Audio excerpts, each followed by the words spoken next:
dan di jemaat-jemaat, terutama yang sedang berada di rumah dan keluarga masing-masing. Shalom. Hari ini kita semua pasti cemas.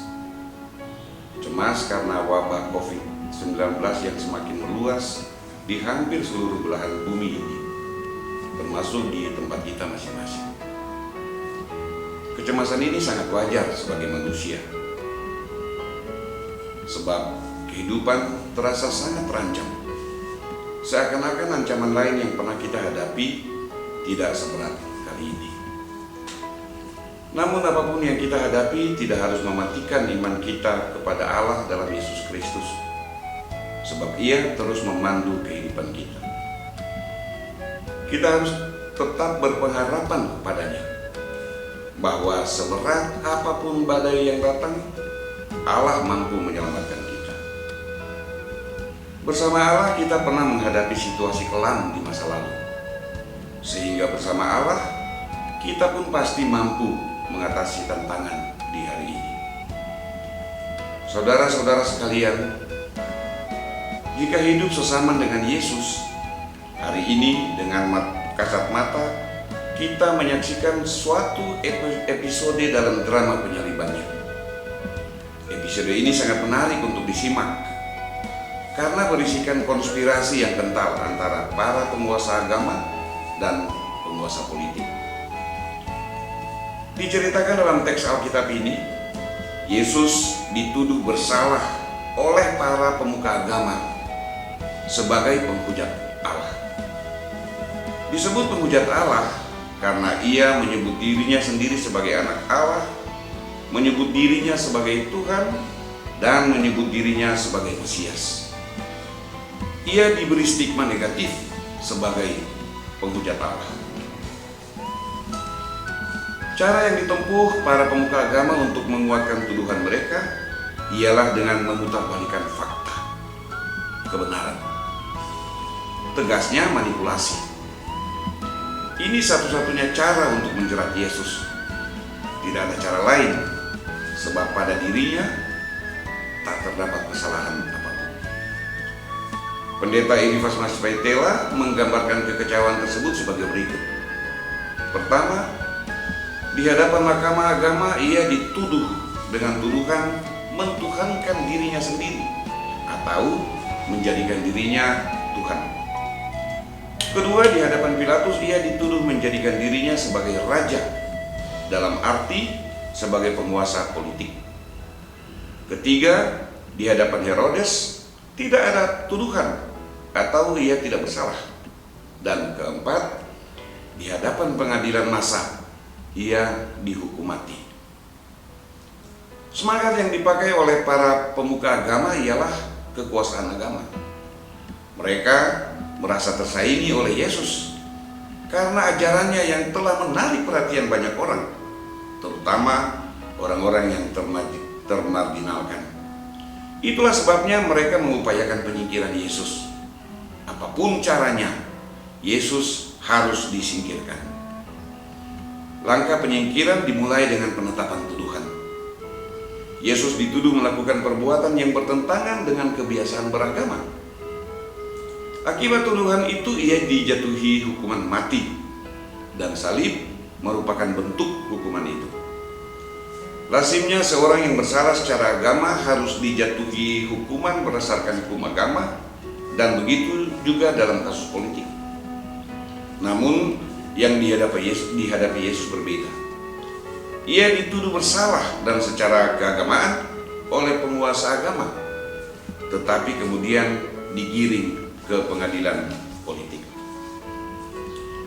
Tuduhan ini sangat kacau dan berantakan.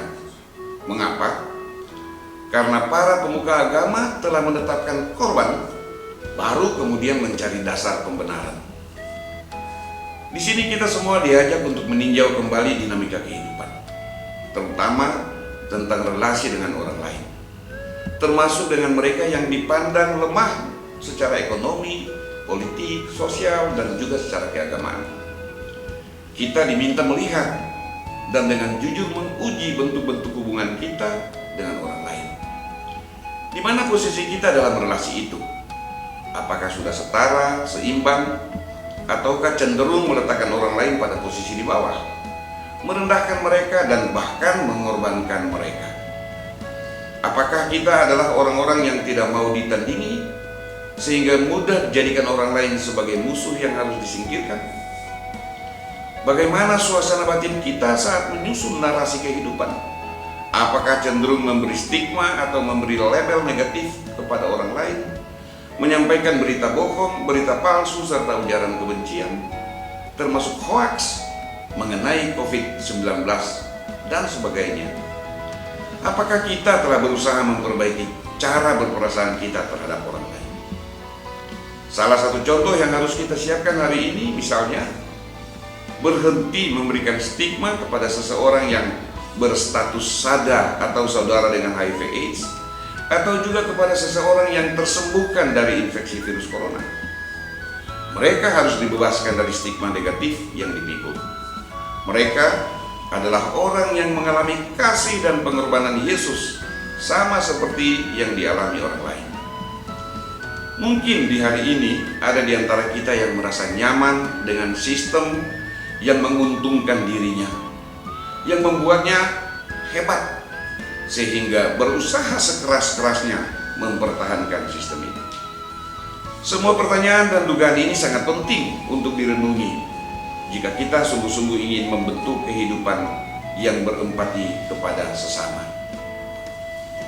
Upaya ini sudah harus dimulai dari dalam diri kita sendiri, kemudian dalam keluarga. Hubungan suami, istri, orang tua dan anak, adik dan kakak harus diletakkan pada posisinya yang benar, pada tempat yang seimbang. Olehnya itu, mari kita manfaatkan momen beribadah di rumah selama masa penjarakan sosial ini, bukan saja sebagai usaha menghentikan persebaran virus corona, tapi juga sebagai kesempatan untuk memperbaiki seluruh relasi kita dalam keluarga yang terbangun secara keliru. Ingat saudara-saudaraku, himbauan pemerintah untuk masyarakat tinggal di rumah dan tidak kemana-mana mengandung makna pulang ke rumah tangga, pulang ke keluarga, sebab disitulah terletak gereja yang sesungguhnya. Pulang ke sana, sebab Tuhan sedang menanti di tengah-tengah keluarga kita. Karena itu pula, rumah dalam arti keluarga menemukan momentum dalam kasus COVID-19 untuk diperhatikan kembali. Selanjutnya, saudara-saudaraku, kita kembali ke Alkitab. Atas tuduhan itu Yesus menyatakan sikapnya. Pertama, atas pertanyaan Pilatus, Yesus menjawab, "Engkau sendiri yang mengatakannya." Ayat 11.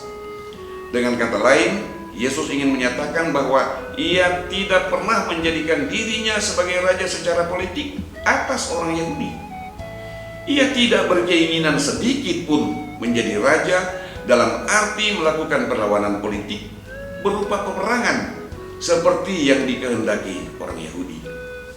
Ia justru menunjukkan ajaran anti kekerasan dan menolong orang lemah melalui khotbah di bukit, seperti dalam Matius 5-7.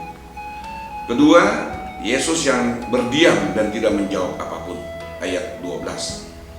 Sikap Yesus ini menunjukkan keinginannya agar penghukuman atas dirinya segera berlangsung.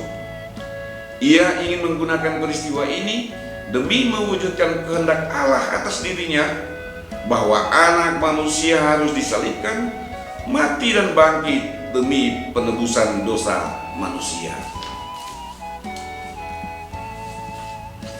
Apa yang diperagakan Yesus merupakan upaya menyatakan kegenapan kehendak Allah. Itu sebabnya ia mengelola emosional Pilatus dan orang banyak agar memuncak. Sebab dengan begitu, eksekusi atas dirinya dipercepat. Ia tidak berspekulasi dan negosiasi, apalagi pembelaan diri untuk memperoleh titik aman. Ia tidak bermain logika mencari pembenaran diri agar bebas dari tuduhan. Ia telah mempersiapkan diri untuk mengungkapkan kebenaran yang sesungguhnya. Dengan caranya itu kebenaran pasti terungkap, sekuat apapun usaha menyembunyikannya. Atau dengan kata lain, kejahatan tidak pernah sempurna. Pesan iman yang penting dari bagian ini ialah belajarlah untuk menyatakan kebenaran dalam setiap situasi kehidupan. Kendati sistem yang korup dianggap sangat menguntungkan kita, kebenaran harus tetap diusahakan dan diungkapkan. Kebenaran harus dijadikan senjata untuk memberantas sistem dan praktek yang tidak berpihak kepada kehidupan. Kebenaran adalah fondasi yang di atasnya bangunan kehidupan kita tersusun rapi. Kita semua punya pengalaman mengelola apa yang disebut kebenaran. Bahkan kita juga berpengalaman mengelola kebenaran di balik ketidakbenaran kita sendiri. Kita telah mampu menciptakan argumen benar menurut kita untuk melindungi ketidakbenaran kita sendiri. Oleh sebab itu, apa yang diceritakan dalam ayat 11 dan 12 harus dijadikan panduan bagi kita dalam mengubah sikap dan cara kita memperjuangkan kebenaran.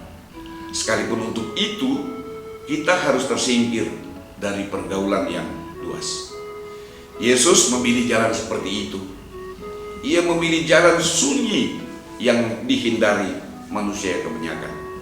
Memilih tersingkir dari hiruk pikuk politik yang kental dengan nilai ketidakbenaran.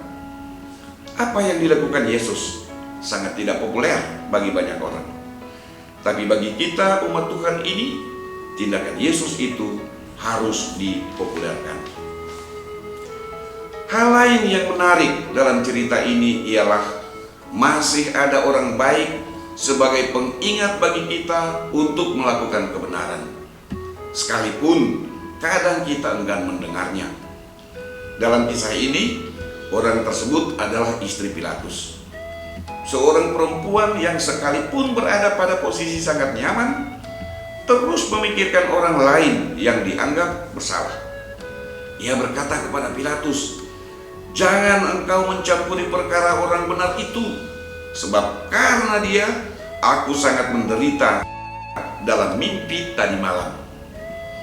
Tetapi oleh tekanan massa, Pilatus mengabaikan pesan istrinya itu. Telinga Pilatus terkunci oleh kekuasaan politik yang dipegangnya. Ia menjadi penguasa dungu, bahkan dungu terhadap suara istrinya sendiri. Pendengarannya menjadi tumpul karena hasrat berkuasa yang membara. Pelajaran penting bagi kita saudara-saudara ialah belajarlah untuk mendengar suara orang lain yang berkata-kata tentang kebaikan dan kebenaran. Mungkin Tuhan menggunakan orang lain juga untuk membunyikan suaranya ke telinga kita, sehingga kita harus berlatih mendengar suara Tuhan melalui mulut orang lain, terutama mulut yang dari dalamnya kata dan kalimat mengenai kebenaran dibahasakan. Orang-orang yang berani mengungkapkan kebenaran ialah orang-orang biasa, orang-orang yang berada pada posisi terendah, seperti anak yatim, orang tua renta, orang-orang tertindas, orang sakit, juga termasuk perempuan yang konon lemah di mata laki-laki. Dalam diri mereka Tuhan bertindak, dan kepada mereka itulah Tuhan menyatakan keberpihakannya.